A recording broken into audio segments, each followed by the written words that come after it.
Hi, I'm Jeremy Crosby. And I'm Nick Boucher.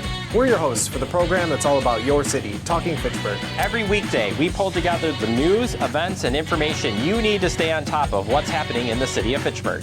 Find Talking Fitchburg on cable TV, Roku, Amazon Fire, Apple TV, and our live stream on the web. Plus, you can find all our headlines and stories on Facebook, YouTube, and our video on demand service. This is your city. Keep up with Talking Fitchburg and the issues affecting you and your neighbors. Get connected, Fitchburg. We're launching Fitchburg Connect, the city's new monthly e-newsletter that keeps you informed about all the events, services, and updates that matter to you. Get it in your inbox once a month. Sign up today to get Fitchburg Connect.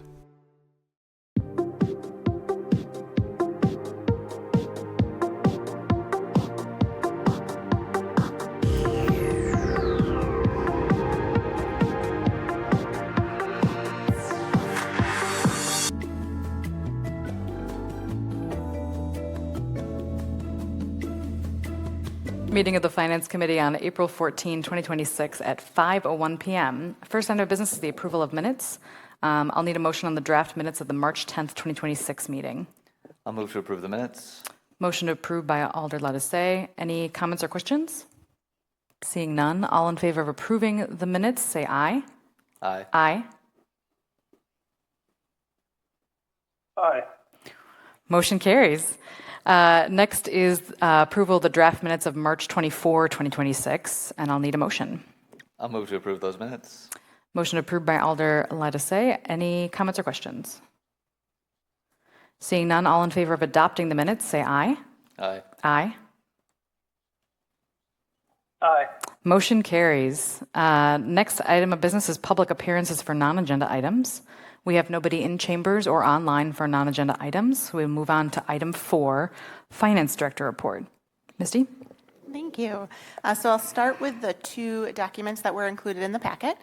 The first is the December 2025 updated Treasurer's Report, which includes the numbers after the field work is done, but before the audit report comes out.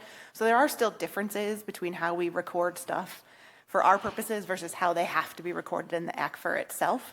But as far as budget to actual, these reports should be final. Alder Jetzer, I know you sent me a bunch of questions. Would you like me to go through those now? Or do you want to ask them and I answer? Yes, please. Sure. Sure. Bill, can we have Misty? I was just Bill, looking at how. could we maybe have you're about on like a 3 or 4 second delay. Could we have Misty just go through the questions and you can add anything if you want? Thank you. Sure. Perfect. So there were 4 questions, but the answers are a little bit detailed, so forgive me if I go into too much detail. It's just kind of what Misty does. So the first one was asking if I could talk a little bit more about the debt service account. So Alder Jetzer noticed that for the last couple of years, we are usually right around $4 to $5 million at the end of October, and then it drops to $700,000 in December. And he asked why there was that big decrease. And so there's 2 things there. First would be primarily the cash flow is dependent on when those principal and interest payments are scheduled to be made.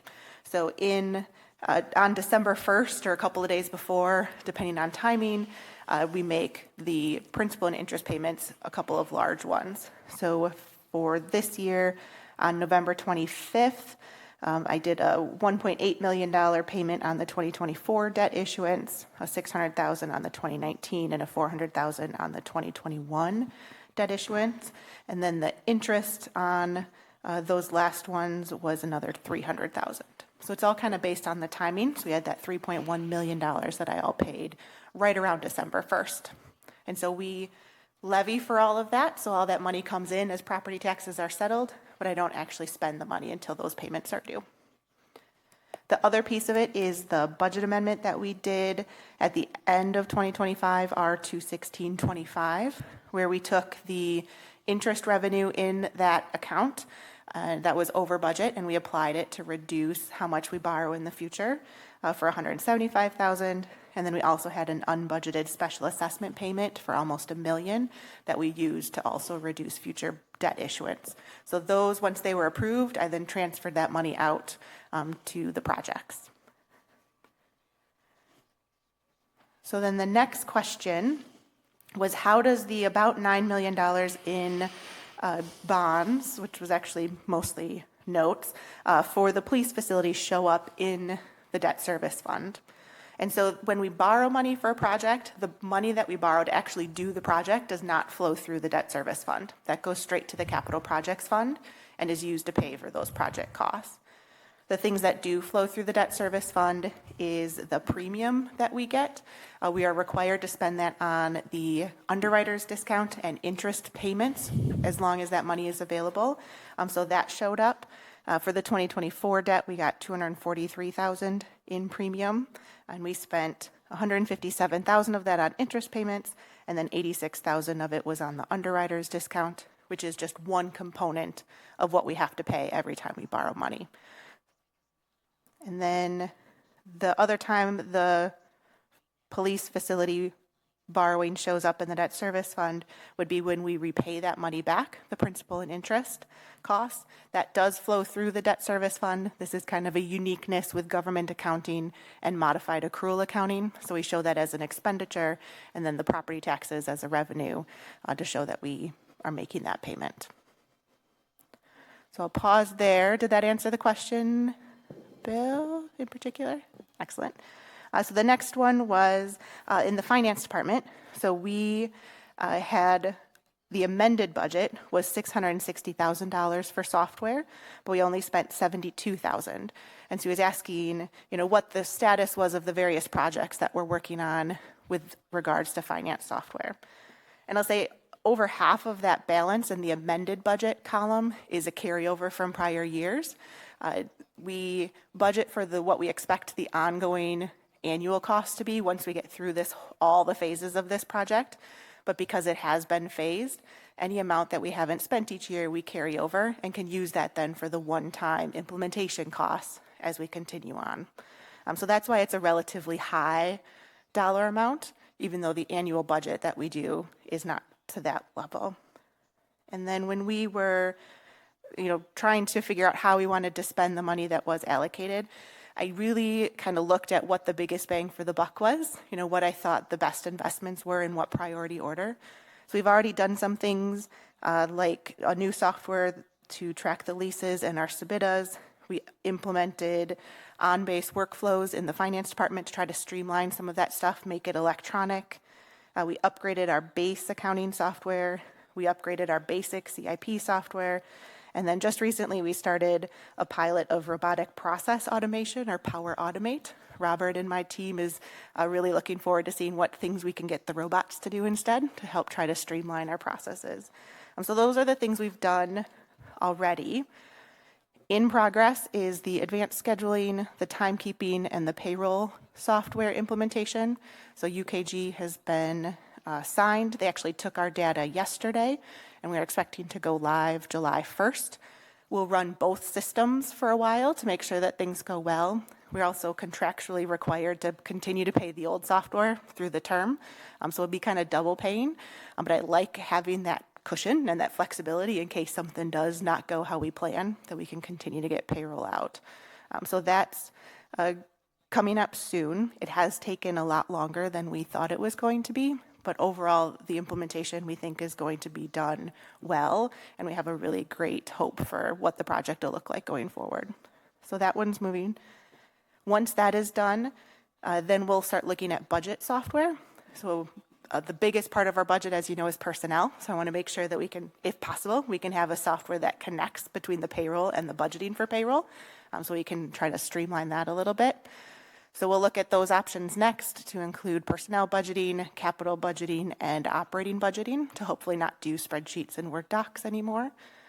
And then once we get through that, we'll see what funding is still available. And I have a whole list of other things that I'd love to implement: transparency software, ACH payments to vendors,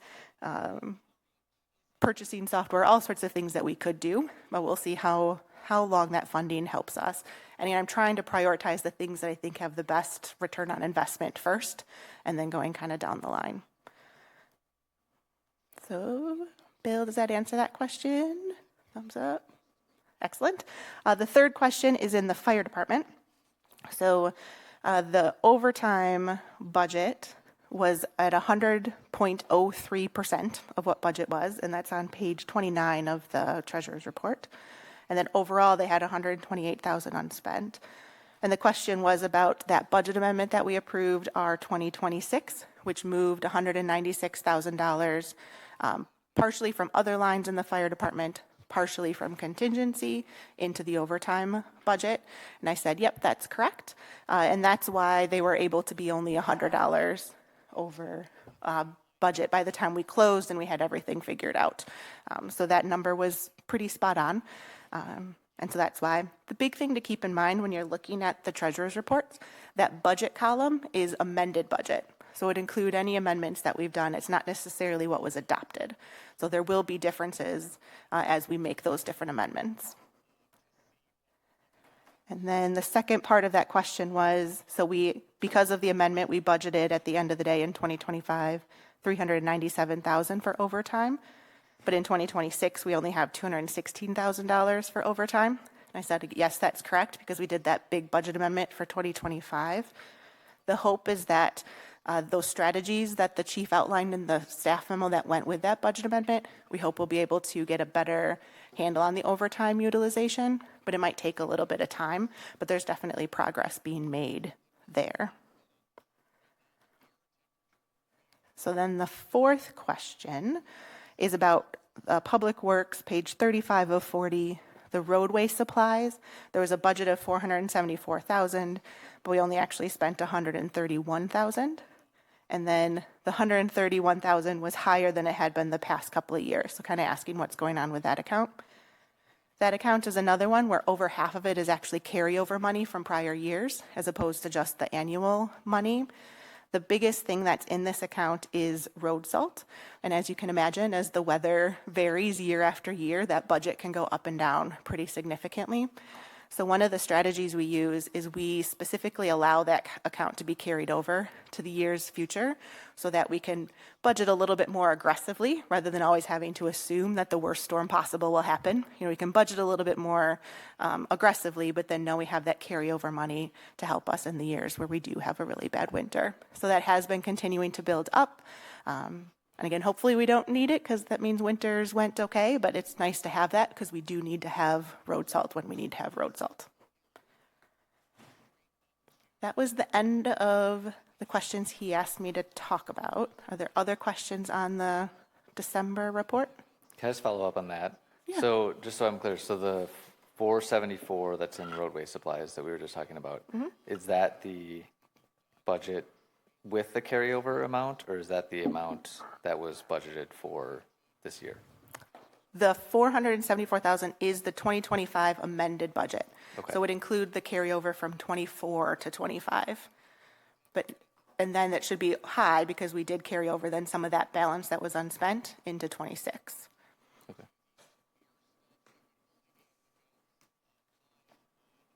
Excellent. So the January treasurer's report is in there too, nothing overly significant. And then other things on the finance team. So we did get our draft ACFR, so we're still on schedule to go to audit committee, which is this committee, the first meeting in June. We have a bunch of end of year reports that are due this month. And then of course the big news is the CIP. So requests were due to me last week. I'm working on putting those all together and we start meetings with the mayor on Thursday. So that's it for my report. Already CIP season. Wow. Just keeps trucking. Just keeps going to the next one. Other questions for Misty? All right, we can move on to our action items. First up is 6A, Ordinance 2026-006, amending budget capital improvement plan, purchasing fixed asset reporting, sale of surplus assets, and public works contracts processes by amending, repealing, and recreating and creating sections 1047, 1068, 10307, 10308, 10309, 10311, 10316, 10366, 10367, 10431, 10446, and 10448 of the Fitchburg General Code of Ordinances.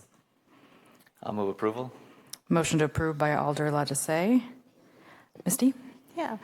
So before I talk about this quick, we did miss the review of bills. So if we can go back and do that after this, with as long as that title was, I don't know that we want to have to say that again. We're doing this item now. We're going to do it. Thank you. So as you can tell from the title, there's a lot of changes that are being proposed. There's a staff memo included in the packet. Overall, there are 4 kind of clarification items and 15 proposed streamlined processes. I don't plan to go through all of them. Obviously, happy to talk about them if you guys are interested. But I did want to kind of focus on the things that are not changing, right? So 1, public construction. So that is very primarily statutorily driven. And so a lot of these changes that we're proposing are not to public construction directly. It's for all the things that don't fall under those statutory requirements. The other things that's not changing is the city's commitment to transparency. So yes, these proposed changes include purchasing in a lot of situations no longer coming to finance committee and boards and councils. But the budget process, where all of these priorities are established, is still a very public process. And then the rules, as far as what we have to do the purchasing, is all in the ordinances, which is available online. And then we will continue to still do the all checks, all ACH, all P-card payments to both Finance Committee, Council, and then Board of Public Works actually gets theirs as well. We'll continue to do that because we want people to know where the money is spending on. So that commitment to transparency is still there. I'd say the commitment to budget is still there. So there is a change in here that budget amendments, regardless of the dollar amount, if the department can absorb it within the amount that they've been allocated by the council, we can approve those kind of at a staff level if we felt comfortable that they were pretty straightforward. So we're still very committed to the budget, but we're kind of bringing that level up. So instead of it being kind of line item by line item, it's department by department. And that change will help us go forward if we do like a program-based budgeting or a priority-based budgeting or some sort of a structure for our budgeting. This change would be conducive to that change. And then the council is still setting those priorities as part of the budget process. So that part is still consistent. And then I'd say we're still committed to purchasing best practices. So the rules as far as, when we get quotes and when we go to bids and, trying to get a wide group of possible vendors is still more or less the same. One exception would be up to $10,000 instead of up to $5,000. We would trust the department heads to use their best discretion to try to get a good value for the city. And then the rules as far as when we get bids and all that stuff, instead of having council and the committees kind of oversee and make sure that those rules are followed, you'll be delegating that to staff, to Chad and I. So you're still setting the rules, you're still setting the budget, we're still reporting afterwards, but you're just putting the trust in staff to kind of make sure that all those things are done, as opposed to it coming back to the bodies.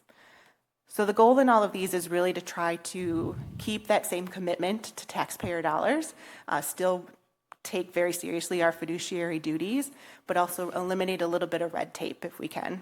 Try to streamline our processes, get our staff doing the other things that they should be doing and doing a little bit less paperwork with still the same goals and end of day results.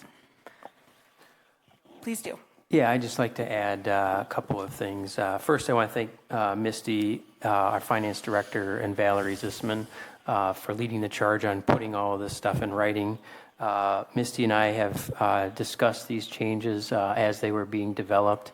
And I also, most importantly, want to add that Mayor Arata and I have had a number of conversations about streamlining processes and making things more efficient in light of Common Council's time as well as staff time. And I think Mayor Arata has on multiple occasions indicated to the Common Council and the community as a whole in televised meetings of her strong desire to implement changes such as this to move forward.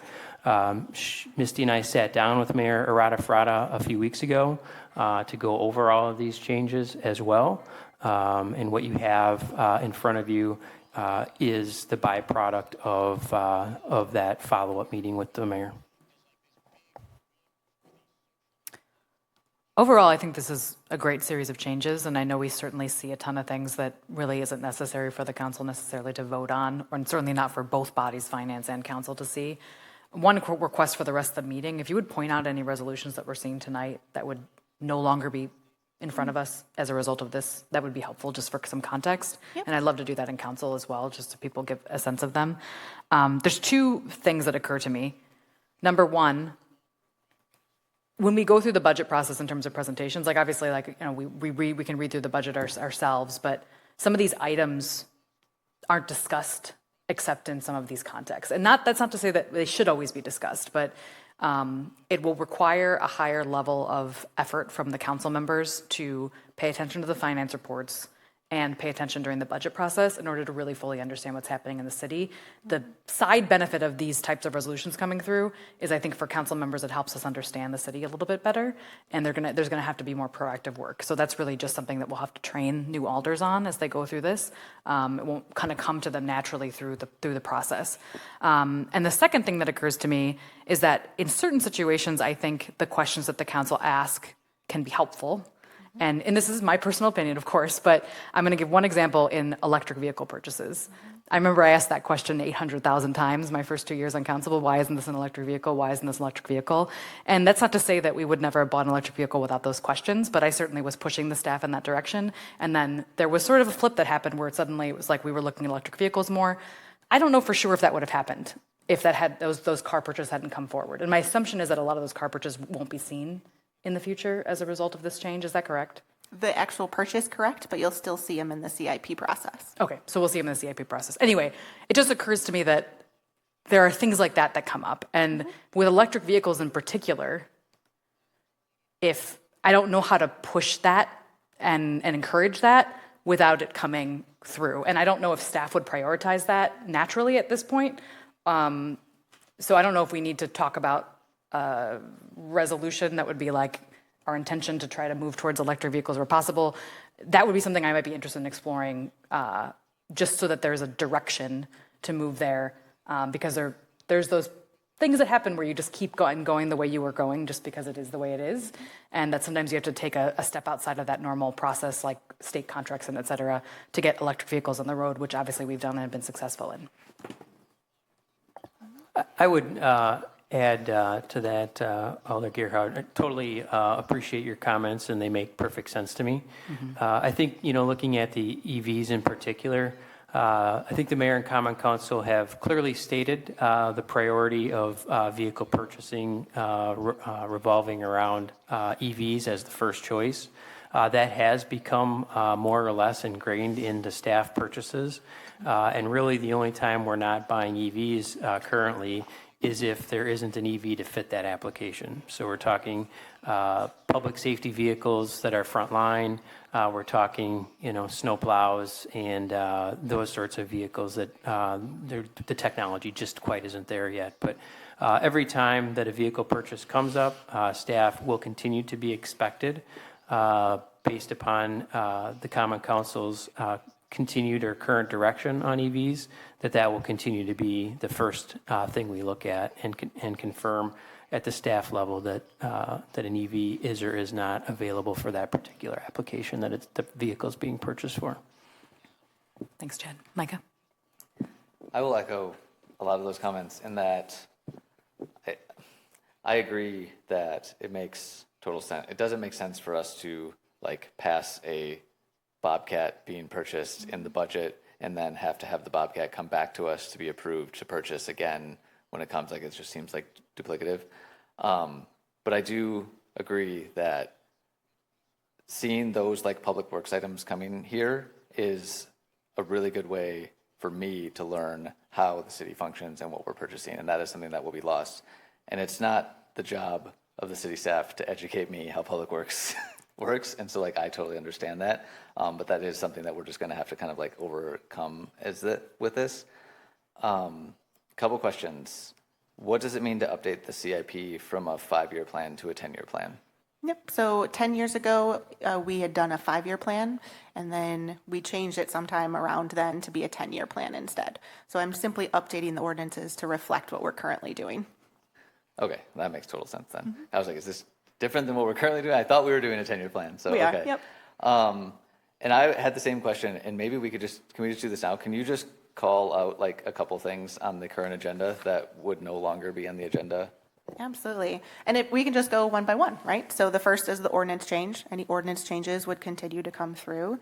We're really just talking about purchasing things. The comprehensive housing study and action plan is not a purchasing thing. It's adopting a plan. So that would still continue to come through. The approval of the purchase of the Bobcat would no longer come through. I believe that is within budget. The approval of the 2026 street planting project, I also believe is within budget, so would not come through. The police K-9 vehicle replacement, same thing, would not come through if it's within budget. The street resurfacing bid, this is a public construction project, so that is statutorily required to be approved through these extra layers, so that would continue to come through. The approval to purchase the replacement firefighter turnout gear, if that's budgeted, which I believe it is, would not be a resolution. Purchasing the LED streetlight replacements, I'm pretty sure these are just the lights themselves, and there's no budget, so that would not be a public construction item, would not be a resolution.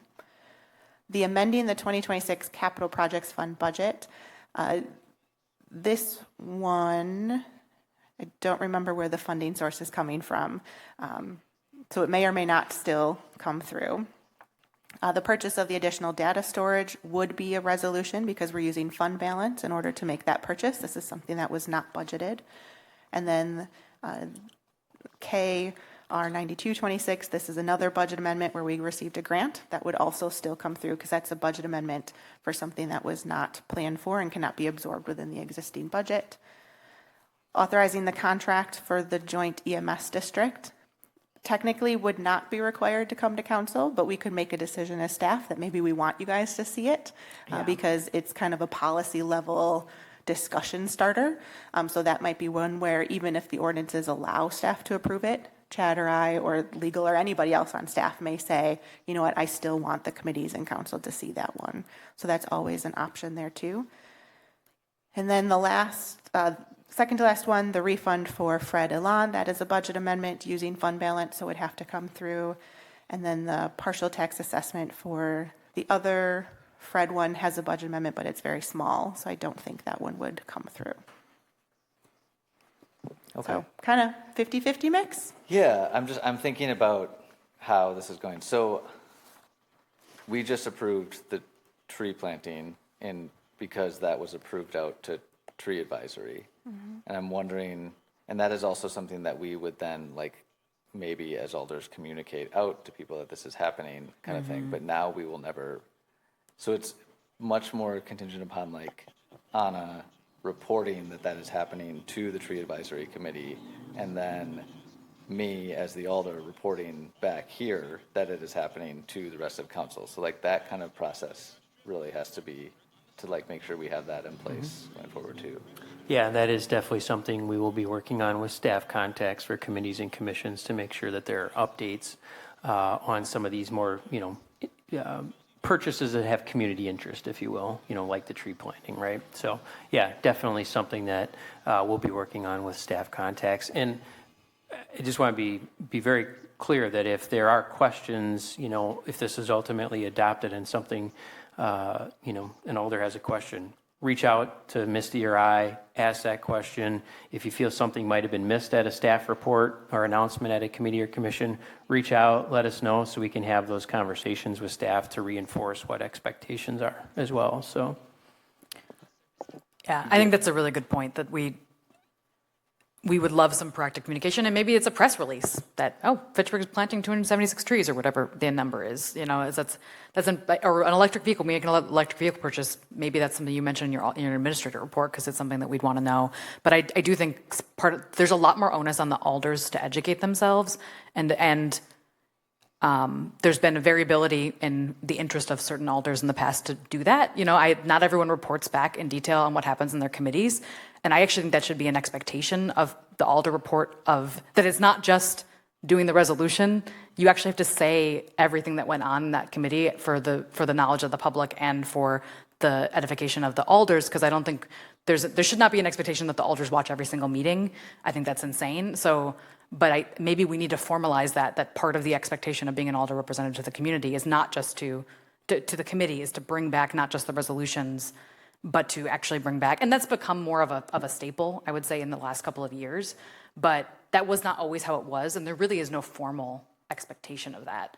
So I think we just need awareness of that, and I would encourage staff to continue referring things out, like, for example, the joint fire implementation plan contract. Oh, yeah, Yeah. that clearly, even if that was a $20,000 purchase, Yeah. that is clearly a policy level call that is not is a call that staff should not be making. That is definitely a call that the Common Council needs to be involved in making. That is a significant policy decision. So, and I think to your point, Alder Gerhardt, on the Alder reports for committees and commissions, you're definitely correct that that has vastly improved. I think that's a testament to the Alders who have been elected and have taken that seriously. And I know that Mayor Harada Frada has probably reinforced that with Alders on many of an occasion as well. And that I think is something that we could discuss at at the committee of the whole when we do the onboarding and orientation again. I'll try to recall or remember to get that into my updated PowerPoint. But if I happen to omit that for any reason, let's please make sure we call that out.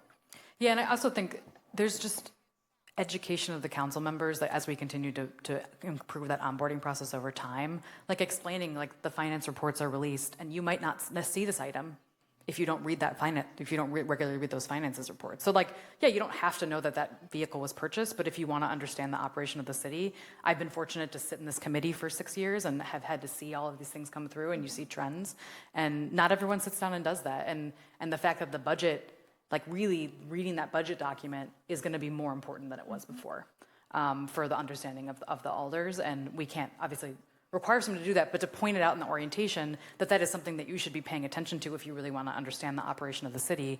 I think that we should be more explicit about that and explain maybe even for a few years that things have changed and that certain things that came before the council before don't come before the council for good reason. Mm-hmm. But that does change how the alders work. Yeah, and I think the example that Alder Lattice used for the Bobcat does highlight some of the reasons why we're looking to implement that, but I'll actually say that you see that 3 times if we keep under the current process, because you see that during the CIP process.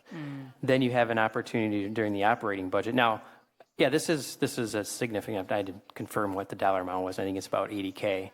But you'd see it during the operating budget process, which would give you another opportunity to potentially amend that purchase, and or if it's not touched, it's clearly approved a second time de facto. And then we're bringing that back a third time for you to then formally approve at this meeting. So it's actually 3 times that these sorts of things are coming before Common Council in many cases. So yeah, and a lot of staff time to get that ready. I have a couple more questions. So one thing with that, then the CIP is going to then become a much more like important document because like that'll get approved and then move forward. Maybe I would just say if you're looking for software to update, that might be one to look at. The CIP software is a little difficult to manage, especially once we consolidated the CIP. Like, so now there's just like new park projects, the CIP item. And so if we're going to be then expected to know, like, here's each individual line item that's like in that and follow that and track it, like new CIP software might be something that would be good. Yep. Is it possible to change the amount of detail we get in the bills or the P-card transaction data if we're asking people to look at that? Like some of that is, like we sometimes just say like, I don't understand what this is. And now you might have 8 people that are expected to look at it and say, I don't know what this is. I don't know how much like flexibility you have and what can get printed in the report. Yeah, so the level of detail that's in there now are kind of the fields that are available. So I don't know if there's a specific, like what this is and how it plays into the rest of the situation. I don't know that that's something that we would capture on a regular basis. Okay. We do have some flexibility, so happy to have the conversation if there's things that either this committee or the council as a whole wants to see, even in kind of this interim period as we kind of get used to it. Happy to work through some of that. Yeah, I'm just thinking even if there was like, you know, Bobcat 80,000 and then there was some sort of memo that said, you know, this is the Bobcat we replaced from this, you know, CIP project or whatever, but something for the future. Yeah. Are park playgrounds replacements public construction? It depends on how we do it, which I think we usually buy the equipment and then they install it for us. So then yes, that would be public construction. Okay. And so you think of like the biggest things that we do dollar-wise when we're building buildings, we're building roads, we're doing that stuff. All of that stuff, because it's public construction, would continue on the same process. So you would still see all of that. It's the stuff that's non-public construction that's ultimately changing. But if a park ever did meet the criteria to not come in front of council, that's a good example of something that would be great to refer to council just because it has such a visual impact on the community. Bill, anything to add? Go ahead, Bill. Yeah, I just wanted to kind of reiterate everything that's been said tonight. It's basically, we're no longer going to talk about a lot of stuff in public meetings. And so the onus is really on the elected officials to, give those reports. And then again, scrutinize the P cards, the checks.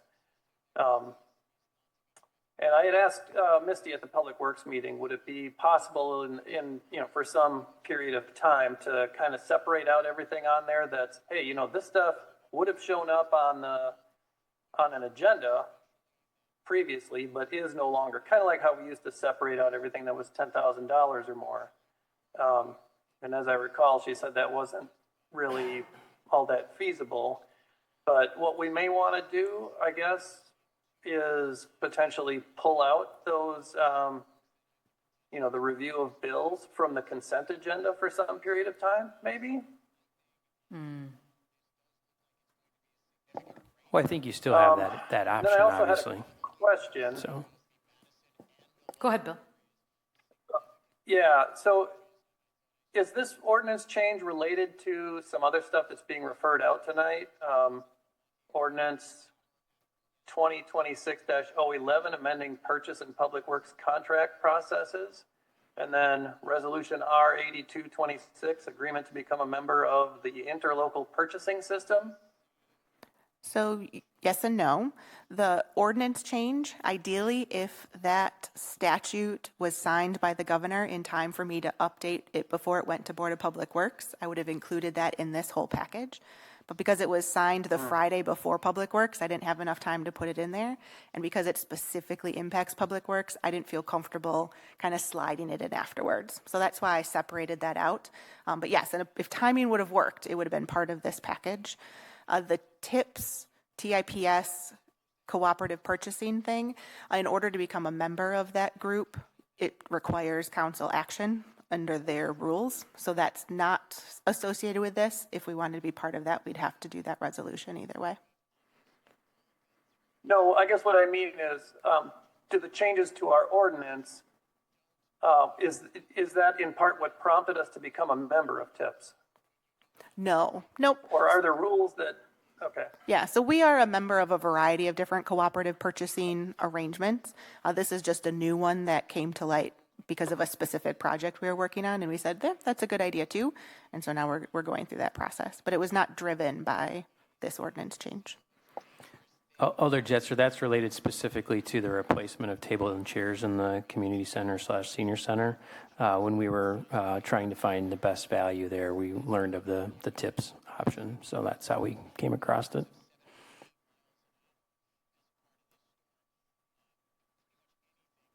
All right, we're starting to run low on time already somehow. So I think if there's no other questions, I'm sure we'll have more discussion at council. Yeah. We can take this to a vote. All in favor of ordinance 2026-006, say aye. Aye. Aye. Aye. Motion carries unanimously. And then we will circle back to the review of bills that we missed before. 5A, detailed review of all checks issued, checks 130332 to 130438 from March 16 to 31, 2026, totaling $4,034,367.63. Questions? Bill? Yeah, I just noticed there was a lot of PAYGO payments in there. This is all for TIF, I imagine, and evidently we pay annually. Yep, so those are all TID incentives that were approved by developer agreement, which even under the ordinance changes would still come to council. So we make payments twice annually. April 1st and October 1st are the two payment dates, but those were all processed, the ones that were active there. You'll notice that 2/3 of them had to have a reduction in how much we paid versus how much we planned to, because the increment wasn't generated between property taxes the rate going down, and then also the exemption of personal property taxes in recent years. So the benefit to the project is they aren't paying as much in property taxes, but it means they don't get their full incentive. Personally, I would much rather not pay $1 even if I lose out on 80 cents or 67 cents or whatever it is. But you will see that there were some pretty significant reductions in there too. I also, in light of the last ordinance conversation, I actually think we should consider maybe going back to the practice of pulling out certain purchases above a certain level.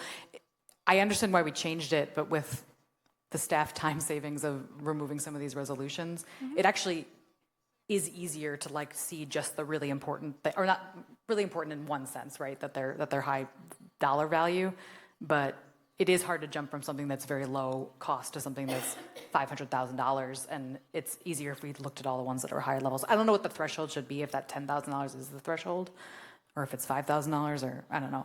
Thoughts from the committee members about that? Can you run the report and sort it by amount rather than date or check number, or? So it's a canned report out of the system. Okay. So I'm not sure. The benefit of having it in the order we do is it's actually in check number order. So then you can make sure that we are reporting to you all of the checks we actually cut, and not that we cut a check that we didn't report out. So I think there's a fraud prevention benefit of keeping it in the order that we have. But we can go back to that system. Again, I don't know that 10,000 is the right number either. Could I add this as an agenda item for our next finance committee meeting maybe, and we can talk through it? Please, sis, thank you. Perfect. And we can move on to our next item, 5B, detailed review of all ACH payments March 1 through 31, 2026, totaling $620,217.07. Comments or questions? Seeing none, we'll move on to back to our action items. 6B, I'll need a motion on Resolution R 1926, approving an adoption of the 2026 Comprehensive Housing Study and Action Plan for the City of Fitchburg. I'll move approval. Motion approved by Alder Lattice. And since we were running low on time, Lorene, we'll probably have the bulk of the conversation in council. So if you want to, please feel free to give an introduction for anyone watching, but I think let's try to keep it as brief as possible just because we're starting to run low on time, I think. Sure. So I'm here with Redevelopment Resources, Dana Sarver, also known as the Data Geek, because she really went deep into the market analysis of the housing plan. So this is the final draft of the housing plan. And really, we ensured that we wanted to have the voice of the community. So started off with surveys and then went throughout the community with several forums to connect with the community and making sure that we were meeting people where they were. So it's a combination of both data analysis and then feedback from our community and stakeholders as well as our staff. So bringing forth this plan for approval, and that's it. Questions? Micah? Quickly, I just want to make sure I understand. I'm more than happy to have you here, but I'm just wondering why this is at finance. I just want to make sure. Oh, I didn't refer it to finance. Oh, it would have been submitted that way. Yeah, I think the question is what are we? Yeah, what are we as a committee assessing that the I want to make council sure I'm not doesn't assess? authorizing us to spend money. I guess that's my So I think question. for finance, from a finance standpoint, we did make payments in phases. So we did, I think, 2 payments already, and then it would be a final payment for the approval of the plan. So from a finance standpoint. Yeah, and that was the housekeeping part of it, but also there will be financial implications for some of the programs that we would implement in the future. So it was just to offer you a chance if there was any perspective on kind of those programs looking forward. So as a courtesy. Perfect. Thank you.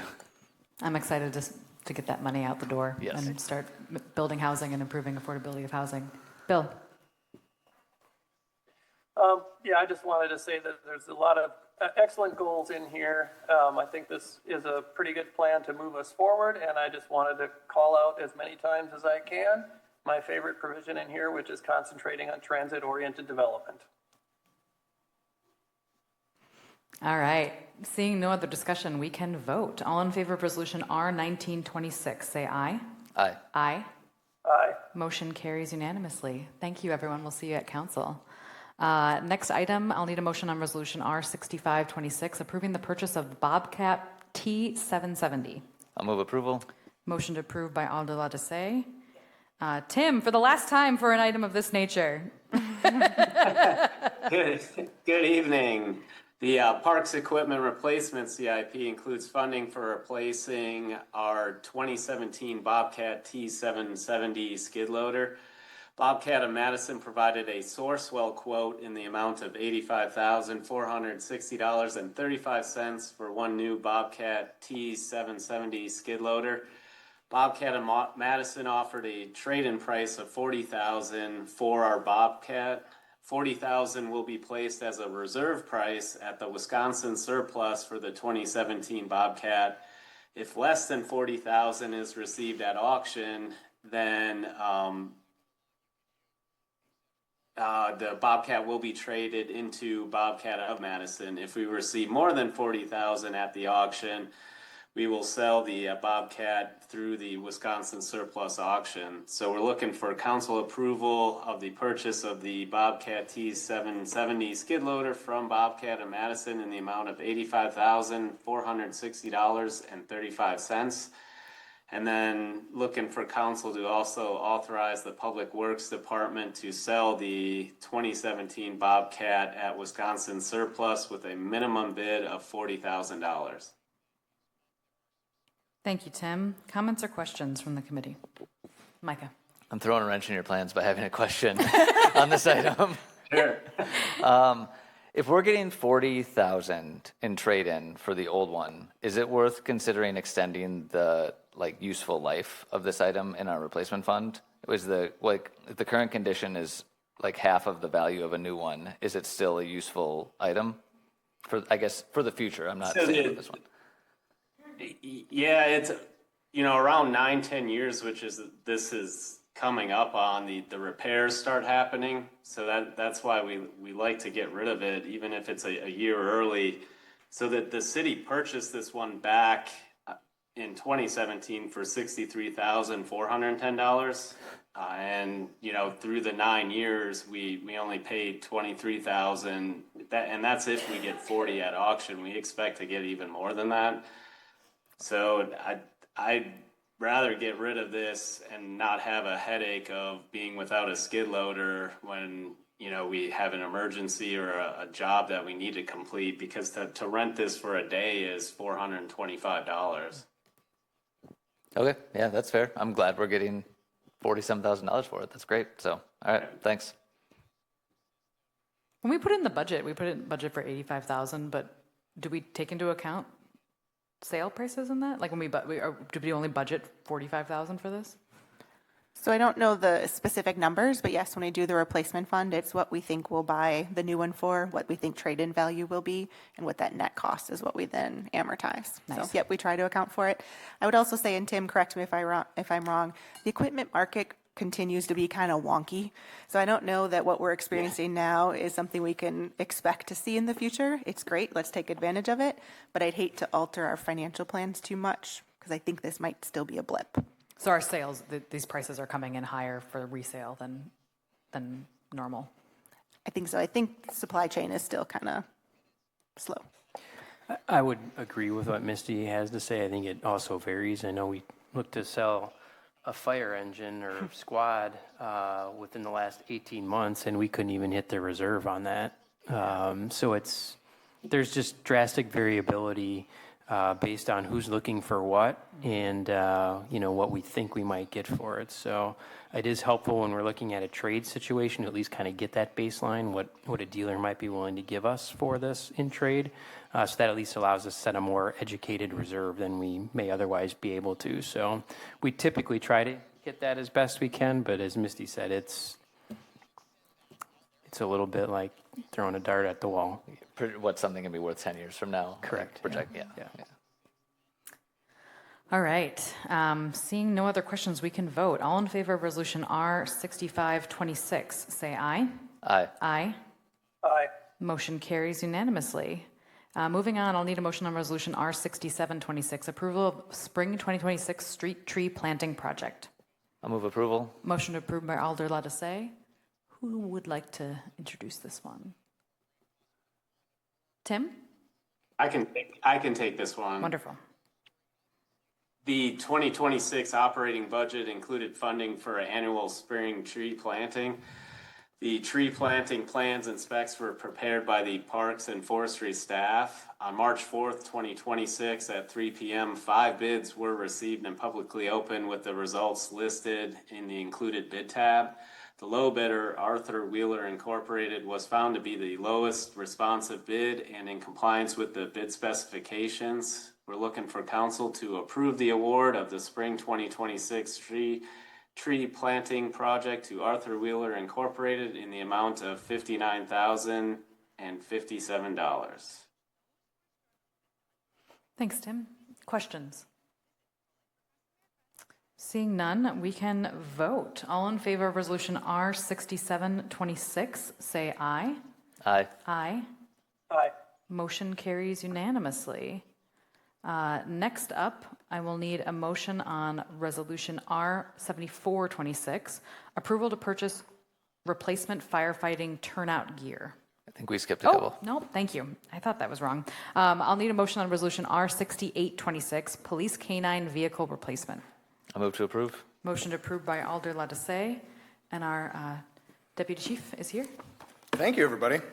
So this is a replacement for our department's canine vehicle. It was currently up for replacement in 2027. However, we've had some recent vehicle issues, and the reliability of the vehicle is taking a little bit of a downward spiral. So we're looking for approval to expedite our purchase of the vehicle, and we have Kaiser Ford that has one in inventory that would meet our needs. So we're looking for approval of that purchase. Questions? This is basically the same as a squad car, is that correct? Correct. It's the same model type. However, there's other items inside of the vehicle that are specifically retrofitted or fitted for a canine being in the back of the squad car. Great. Yeah, I just wanted to check because I'm going to ask the electric vehicle question. The squad cars can't be electric vehicles. I can't resist. It might be one of the last times I get to ask. Yeah. It's the electric vehicles are not suitable for squad cars, and really not even hybrids at this point. Not at this point, no. Yeah. Okay. Thank you. Bill. Yeah, I noticed a $1,695 destination charge on there. Is that to get it from the dealer to us or to get it from the manufacturer to the dealer? I mean, can we pick this up and save that, or is it not something that's... So Kaiser Ford has it in stock. I'm sure that's from the manufacturer to the dealership where that destination charge is for. Okay. And I will Not as much. add, I asked a similar question about that Bobcat at Public Works. I'll add that I had a exchange with the police department, and they confirmed that this pricing was either at or below what current state contract pricing is for a squad. So we do have, we do continue to obviously always look for the best value that we can get. Seeing nothing else, we can vote. All in favor of resolution R6826, say aye. Aye. Aye. Aye. Motion carries unanimously. Thank you so much. Next, I'll need a motion on resolution R7326, authorizing acceptance of the 2026 street resurfacing bid. I'll move approval. Motion approved by Alder Latisse. Our Public Works Director, you're up. The 2026 street resurfacing project consists of approximately 11,000 tons of hot mix asphalt pavement, 50,000 square yards of pulverizing pavement, 2,500 linear feet of concrete curb and gutter, 2,000 square yards of landscape restoration, as well as other miscellaneous items of work. On March 10th, 2026, at 11 a.m., 3 sealed bids were publicly open with results listed in the attached bid tab. Payne and Dolan was the low bid of $1,393,676.91. There is available funding within the street resurfacing, path maintenance, water, sewer, stormwater, park maintenance budgets. The 2026-2035 capital improvement plan included $13,000 to update the Clayton Park basketball court. However, the total cost of the project is now expected to be $8,000, which does not meet the capitalization threshold of $10,000. So this requires a budget amendment to transfer money from Parks capital account in the capital projects fund to the Parks operating account in the general fund. So we're looking for council to approve the award of the 2026 street resurfacing project to Payne and Dolan Incorporated in the amount of $1,538,676.91, and that includes a contingency. Then we're also looking for council to amend the capital projects fund budget to reclassify that $8,000 from a park capital expense to a transfer to the general fund. Thanks, Tim. Questions from the committee? Micah. Quick question. What did we budget for street resurfacing this year? And like, are things coming in under, over, at budget? We're seeing asphalt increase just because it's a petroleum product. So that's a little higher, and it believe was a little over our estimate based on kind of the pricing we were seeing on projects we bid out within the last year. Okay, thanks. Interesting note there about the petroleum prices affecting things like asphalt. I think that's a consequence people don't always realize. Seeing no other questions, we can vote. All in favor of resolution R7326, say aye. Aye. Aye. Aye. Motion carries unanimously. Next, I will need a motion on resolution R7426, approval to purchase replacement firefighting turnout gear. I'll move approval. Motion approved by Alder Lattice, and our fire chief, Scott Sarver, is online. Scott.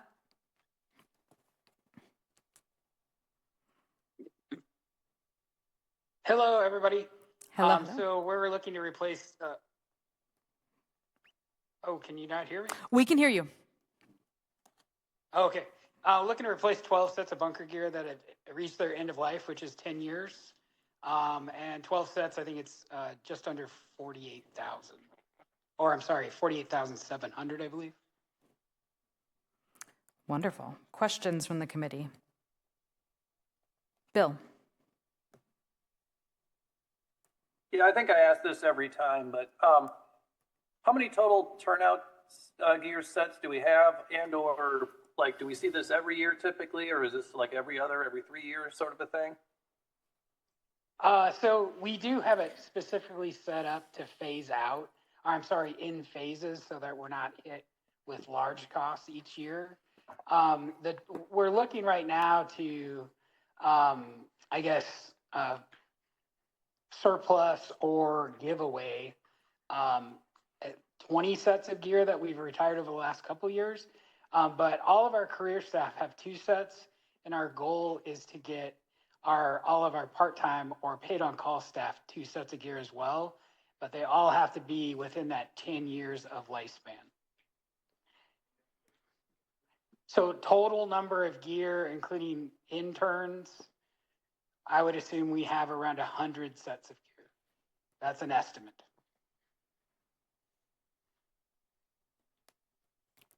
Great.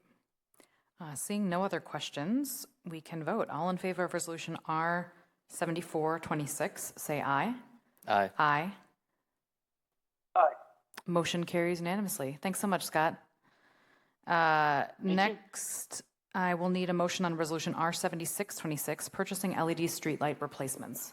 I'll move approval. Motion approved by Alder Lattice. Tim, you're up. The city of Fitchburg has adopted sustainability goals that include energy efficiency of streetlights as a metric. Fitchburg was awarded a carbon reduction grant by the Wisconsin Department of Transportation for the purchase of LED streetlights to replace the high-pressure sodium streetlights. The CRG grant will reimburse Fitchburg for 80% of the purchase cost. Total cost of the LED fixtures, photo cells, and arm mounts is $62,422.54, and the grant will reimburse $49,938. We're looking for council to approve the purchase of the LED streetlight replacement fixtures with accessories and authorize an amount of $62,422.54 from the Update Street Lighting Fund from the CIP for this purchase. Thanks, Tim. Questions from the committee? Micah? I have a streetlight question in general. We get a lot of questions about streetlights. How do we tell whether we manage a streetlight or MG&E manages a streetlight rather than emailing you every single time? Yeah, on our GIS, and I don't know if it's public facing, I believe it is, that the street lights is a layer, so you can click on that data and up will pull the owner and then who maintains it.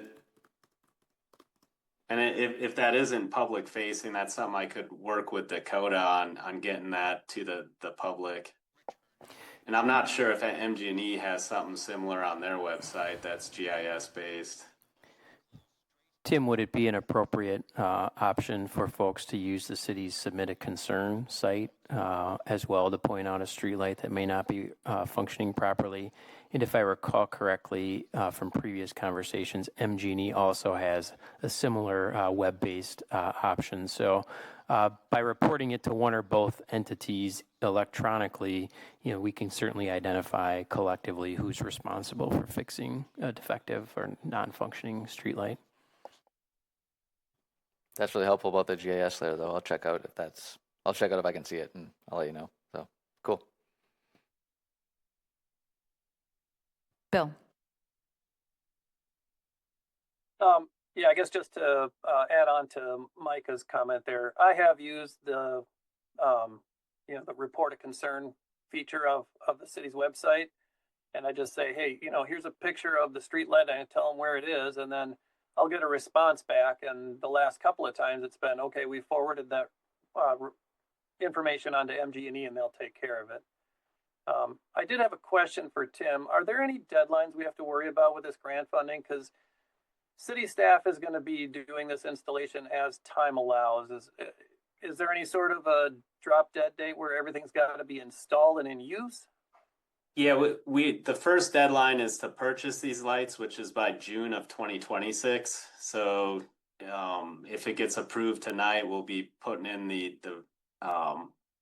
or having the purchase order issued and getting that out. And then I believe the sunset date's a couple years from now. So there is some time to get these installed.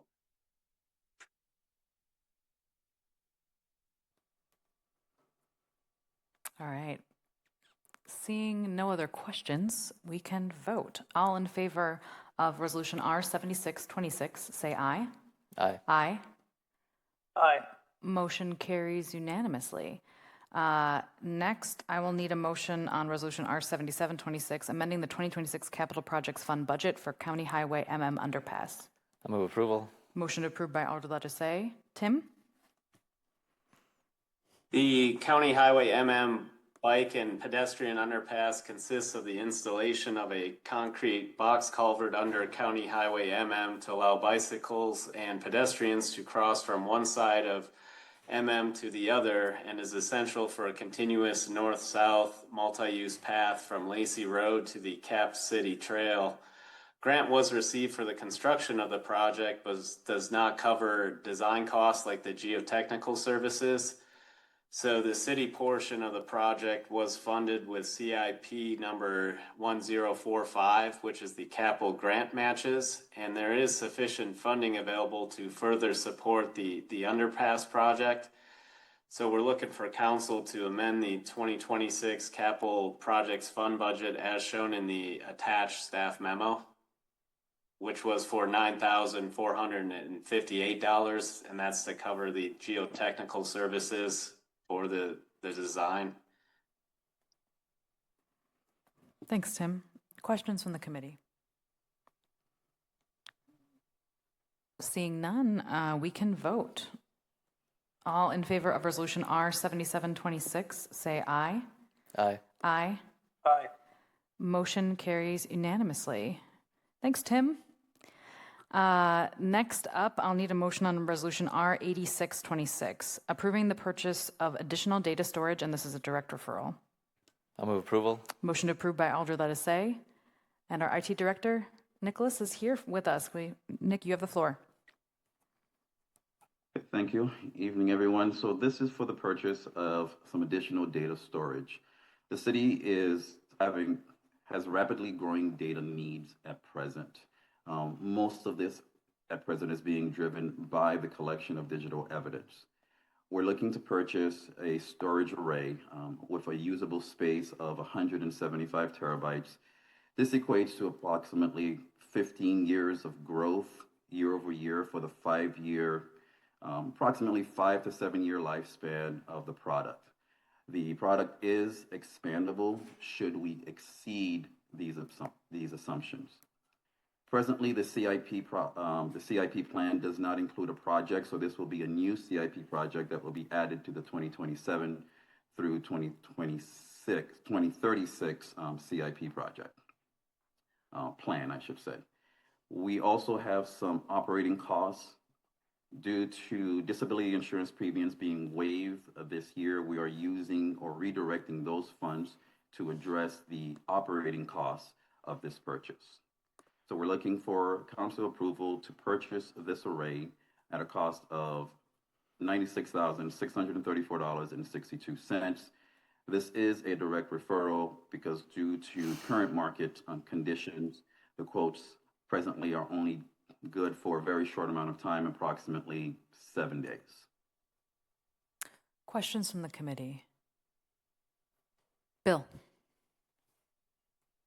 Yeah, so I take it this is on-site storage and probably has to be if it's police evidence? It is on-site storage, that is correct. It doesn't necessarily have to be on-site specifically because it is police evidence, because there are avenues and solutions that still meet the CJIS requirements for off-site or cloud storage for PD. But our approach is we keep our storage on-site and a copy of our backup on-site, but we do have a copy of the backups in cloud storage as well. Okay, and do we, like, if it's sufficiently old, do we push this stuff into like cold storage somewhere? To save a few electrons and a few dollars? Understood. So if we were using spinning disks, typically what happens is that you'll have the front end, or you'll have in like solid state drives on the front end data that's being used most often. And as it kind of ages out and hasn't been touched in some X amount of time, then that typically tears down to cheaper storage or spinning disks in order to kind of spread out that cost by not having to put flash all up front, because that would be more expensive.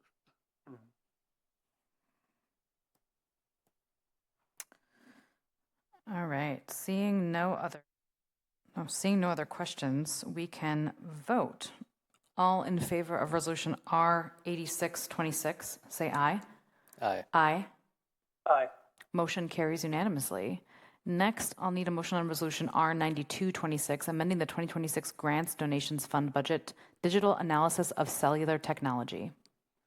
I'll move approval. Motion approved by Alder Lettice. Matt, you have the floor. Thank you. The police department was recently awarded a little over $38,000 through the state Wisconsin Department of Justice to enhance our ability to digitally analyze cellular phones to stop drug trafficking and violent crime. So we're requesting a budget amendment to accept those grant funds and then spend them in accordance with the grant provisions. Happy to answer any questions regarding the grant. Thank you. Questions? Micah? What is the software? I assume you're buying some sort of like software. Sure. It's, what does that do? Well-known software system called Cellbrite, which basically takes the massive amount of data in a person's cell phone, extracts it from the phone, organizes it so that an investigator or an officer can kind of thumb through all of that data to the parts that are applicable to the investigation. Bill?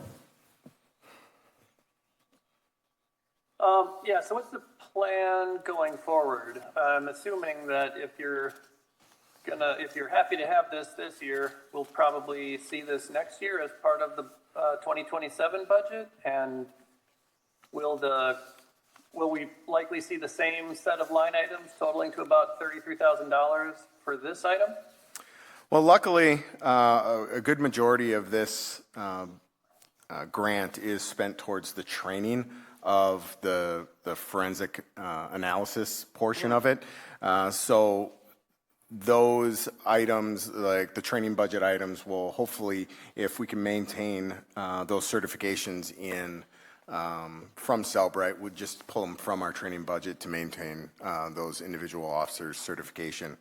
As far as the additional line items for the insights, the software package for the police department to continue using this grant does go through June of next year. Our hope is that either we get another opportunity to apply for this same grant, depending on the success or challenges that the grant faces or the department faces. But I would anticipate some level of technology requests in the future.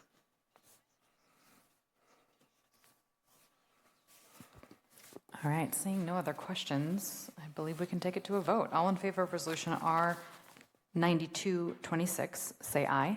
Aye. Aye. Aye. Motion carries unanimously. Thank you so much.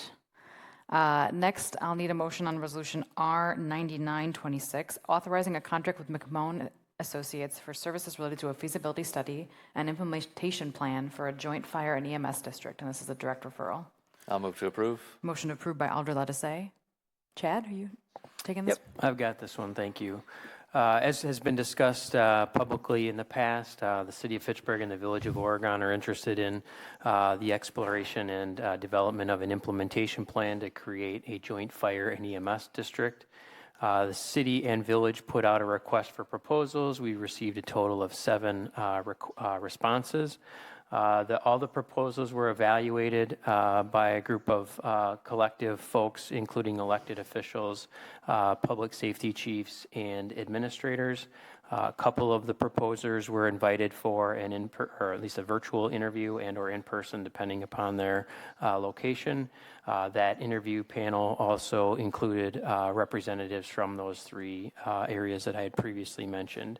After the process was done, the group doing the evaluation believed that McMahon and Associates from the Fox Valley is best suited to provide the project deliverables related to this RFP.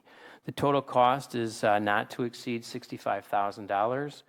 Based upon the agreed upon distribution of the costs, the city is going to be responsible for 75% of the cost, or about $50,000 if it is maxed at 65, and the Village of Oregon would be responsible for 25% of the cost of this study.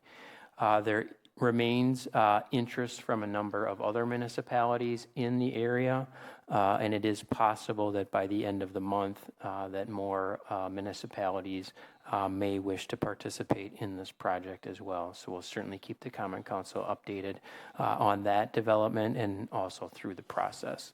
We're estimating that this will take about 5 to 6 months to complete, and happy to answer any questions at all. My main question is, if other municipalities join, does that then expand the scope of the work and would cost more? Yes, exactly. Okay. That would expand the scope and cost based upon the size of the municipality that's wishing to participate. The not to exceed at $65,000 relates specifically to the City of Fitchburg and Village of Oregon. And then if if someone else joins and then that final cost, then we then split it proportionally, which may involve some maneuvering of money that has already been paid, or?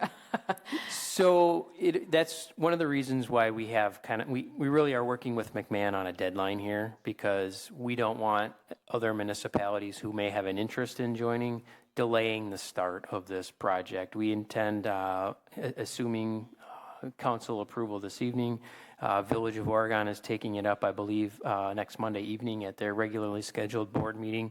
The 2 communities are ready to move forward with this, And McMahon has also indicated when we were in the contract negotiations that municipalities that also may want to participate had 30 days about 2 weeks ago to sign on to this. Otherwise, you know, lack of a better way of saying it, the ship is sailing. Mm-hmm. I'm kind of disappointed that no one else signed on, I'm going to be honest. Actually, I don't know that. I wouldn't jump to that conclusion yet. I'm aware of at least 4 other municipalities who have been directed or posed a question to either the village administrator or I have been directed to contact McMahon about obtaining a quote to participate. So there are at least 4 other municipalities who we know have directly engaged McMahon to see what the cost would be for them to participate. So I know at least one municipality had already committed some money to this, but was going to likely need to commit more if they wanted to participate based upon their size. And there is another municipality that I anticipate will have a resolution in front of their board yet this month as well. So there's a good chance. Fair possibility that there will be one or more still coming along on this. Outstanding. It sounded like McMahon made it pretty reasonable from a pricing standpoint to add additional municipalities in here too. Yeah. Like it doesn't sound like they were, you know. Yeah, their wasn't big point was substantial. is if we know on the front end, it allows us to use the economies of scale. Right. We really don't want to repeat work if we don't have to. Yeah. Okay. Yeah, I hope so. Yeah, fingers crossed. All right, seeing no other questions, we can vote. All in favor of Resolution R9926, say aye. Aye. Aye. Aye. Motion carries unanimously. Next, I'll need a motion on Resolution R126, partial tax assessment refund for Fred Elon for 2023, and this is a direct referral. May I interrupt quick? Yes. If you're open to it, there is a closed session on the council agenda tonight. Great. This might be a good one to refer to council without recommendation from Finance Committee. Same with the next one. I'll move to refer to council without recommendation from finance. All in favor of postponing or moving it to council without a recommendation, say, for R126, say aye. Aye. Aye. Aye. Motion carries. It is referred to council. And next, Resolution R10126, partial tax assessment refund for Fred Fitchburg Retail LLC for 2025. I'll move to refer our 10126 to council without recommendation from finance. Motion to refer to council. Seeing no discussion, all in favor of referring to council, say aye. Aye. Aye. Aye. Motion carries unanimously. It is referred to council without a recommendation. Our last item is announcements. Our next finance meeting will be April 28th, 2026, and I will entertain a motion to adjourn. I will move to adjourn and thank Misty for recommending that this meeting start at 5. Motion to adjourn on the table. All in favor of adjournment, say aye. Aye. Aye. Aye. Motion carries. We are adjourned at 6:17 p.m. Thank you so much.